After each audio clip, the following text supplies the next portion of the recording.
So we've been working on our house for 2 years and we're now getting to some of the finish work.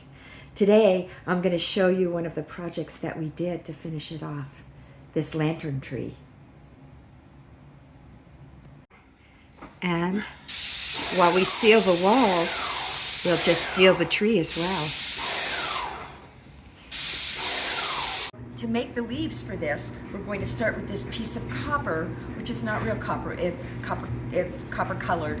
If you buy real copper, it's going to cost you a whole lot of money.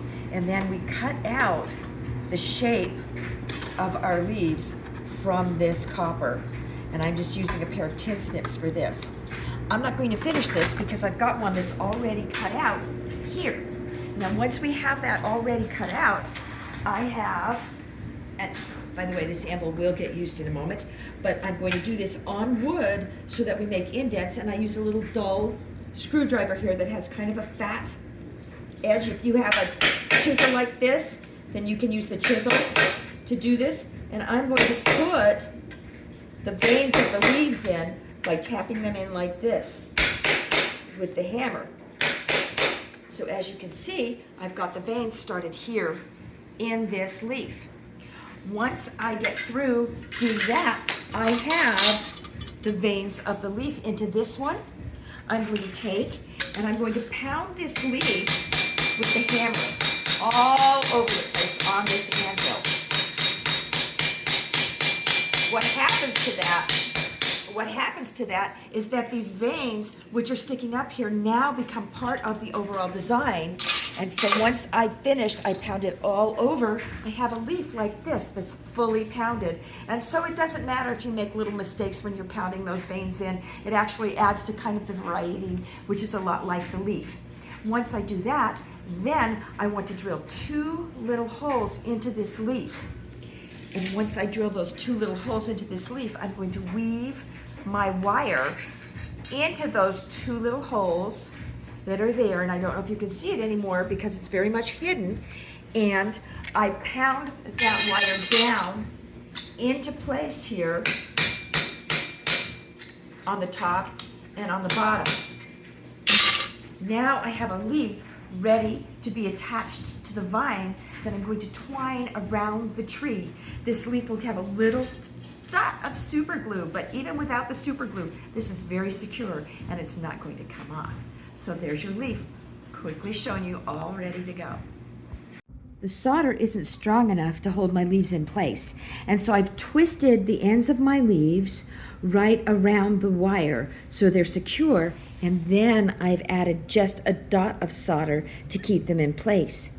In addition, I've added some little springs of finer wire to give it that vine look. So Mike has hung the lanterns, and I will be adding the vines.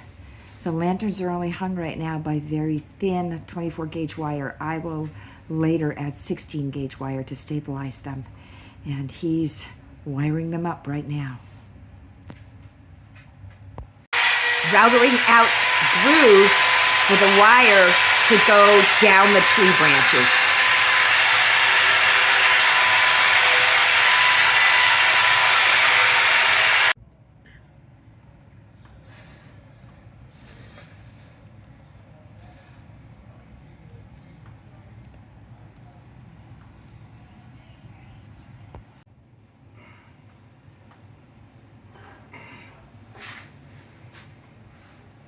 Just a little hot glue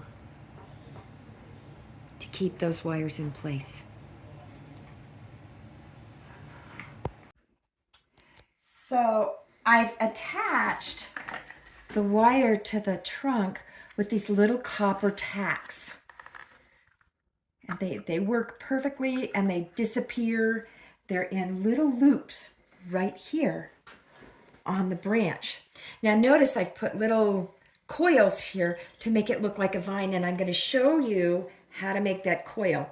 Grab it with some needle nose pliers and start to twist. Now intuitively, you don't want to twist down because you think I won't be able to get that out, but you will. The trick is to keep the end of it up here in the tip of the needle nose plier. If you get it down lower and you twist it in, then you won't be able to do this and make those little spirals stick out. So now we're done with our lantern tree. And the leaves cover up a little bit of the wires and things like that. But we're ready to turn it on.